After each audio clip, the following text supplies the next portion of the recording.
Բարև ձեզ հարգելի գործընկերներ, ողջույն սիրելի հայ ժողովուրդ։ Նախ ուզում եմ գնահատել Տիկին Ջուլհակյանի ուղիղ պատասխանն իմ հարցին հետադարձության վերաբերյալ, ինձ համար արդեն իսկ ամբողջությամբ պարզ դարձավ, թե ինչ մոտեցմամբ է առաջնորդվել այդ հանձնաժողովը Տիկին Ջուլհակյանի նախագահությամբ բազմաթիվ օրենքներ ընդունելիս։ Այդ թվում, ինչպես հասկացա երեկ, Տիկին Ջուլհակյանը հանդիսացել է նաև ապօրինի ծագում ունեցող գույքի բռնագանձման մասին օրենքի համահեղինակ։ Սիրելի հայ ժողովուրդ, ես հստակ ուզում եմ արձանագրել, որ ես եւ մեր խմբակցությունը ունենք չափազանց դրական վերաբերմունք ապօրինի ծագում ունեցող գույքի բռնագանձման գաղափարին։ Դա քաղաքակիրթ շատ երկրներում ընդունված մոդել է, նա ներմուծվել է նաև Հայաստանի Հանրապետության իրավական համակարգ։ Այստեղ խոսքը վերաբերում է, թե ինչ մեխանիզմներով է անհրաժեշտ հետ բերել պետությունից թալանածը։ Այո, պետությունից թալանելն աններելի է։ Պետությունից թալանված յուրաքանչյուր կոպեկ պետք է վերադարձվի Հայաստանի Հանրապետությանը։ Մենք այս գաղափարի կրողն ենք եւ մեր մասով եւս պետք է նպաստենք դրա իրագործմանը, բայց դա չի կարող իրականացվել քաղաքական ճանապարհով։ Դրա իրականացման միակ տարբերակը պետք է եւ կարող է լինել իրավական ճանապարհը, որը օրենքում բազմաթիվ քննադատությունների տեղիք է տալիս։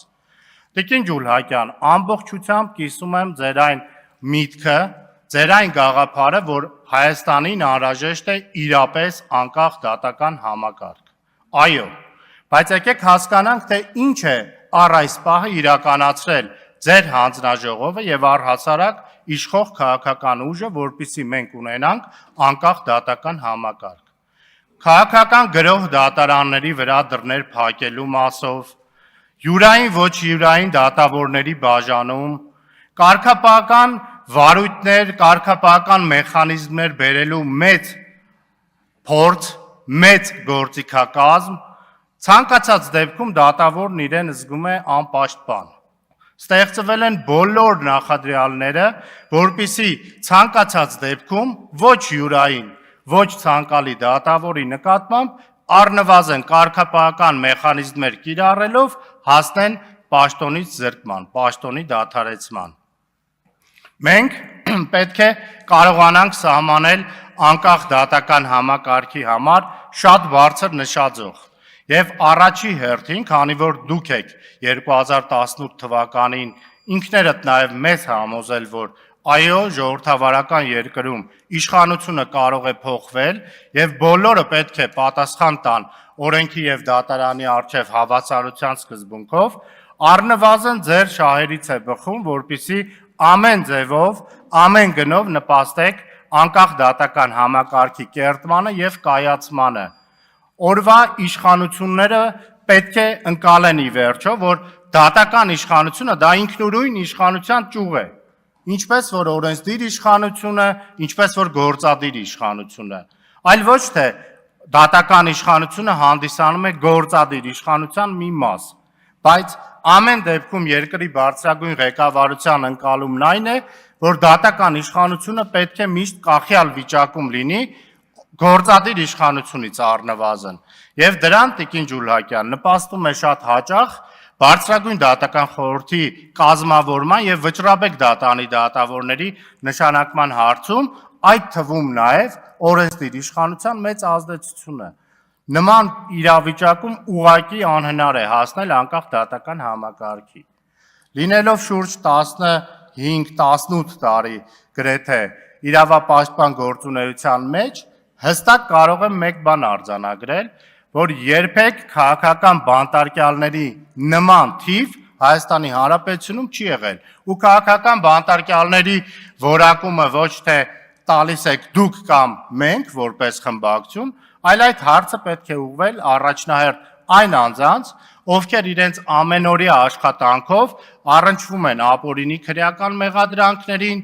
ընթացիկ դատավարական պրոցեսներին, նախաքննական մարմնին, այլ կերպ ասած, այդ հարցի պատասխանը լավագույնս կարող են տալ փաստաբանները։ Եկեք մոնիթորինգ անենք սոցիալական կայքերում եւ հասկանանք, թե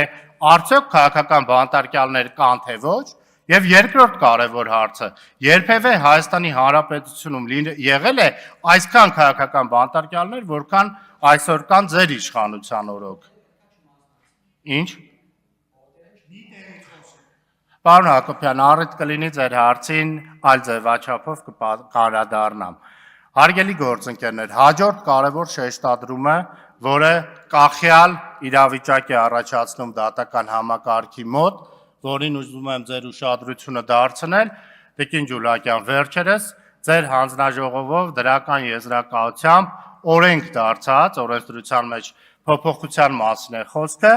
վերաբերում է վարչական գործերով գործերի քննության տևողությանը։ Եթե ամենամինիմալ նվազագույն մոնիթորինգը անեք եւ դատական դեպարտամենտից պահանջեք տվյալներ, կհամոզվեք, որ վարչական դատարանը այսօր ամենաթերևս ծանրաբեռնված դատարանն է եւ դատավորների վարույթում եղած գործերի քանակով եւ ամեն օրվա մակագրվող նոր հայցերի քանակով։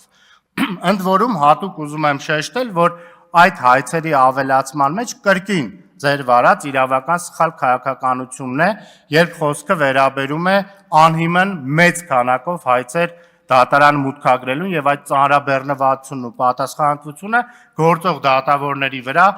ուղղելուն։ Եվ այս պայմաններում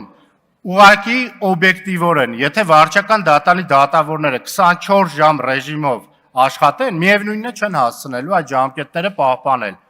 Բայց պայմաններում ինչու է այս փոփոխությունը արվում։ Ինձ համար շատ պարզ պատճառով, որպեսզի ստեղծվի հիմքեր կրկին կարգապահական պատասխանատվության ենթարկելու հիմքով ոչ ցանկալի դատավորներից ազատվելու։ Հարգելի թեկնած, օրինակ կարող եք հիշեցնել մեկ դեպք, երբ դատական իշխանության դեմ քաղաքական իշխանության ուղղված գրոհի, երկրի բարձրագույն ղեկավարության մակարդակով կատարված դատական համակարգը հեղինակազրկող արտահայտությունների մասով ձեր հանձնաժողովը հանդես եկած լինի որևէ դատապարտական խոսքով, որևէ հայտարարությամբ, չգիտեմ, որևէ բան ես որքան մանրամեկել չեմ գտե, բնականաբար չի էլ կարող լինել, որտեղ դուք կիսում եք այն քաղաքական կուրսը, որը երկրի բարձրագույն ղեկավարությունը ունի դատական համակարգի նկատմամբ։ Այ ես նաև ուզում եմ մի հատ առաջարկ անել ձեզ, եթե ձեր նպատակներն ու ցանկություններն իրոք անկեղծ ու մաքուր են, եկեք դատական իշխանության բյուջեի մասով ցուցաբերեք այն մոտեցումը, որը բազմաթիվ երկրներում կա։ Դատական բյուջեն ոչ թե ամեն տարի հաստատվի կառավարության կողմից, այլ դատական բյուջեն օրենքի իմաստով որոշակի տոկոս լինի պետական բյուջեի մեջ։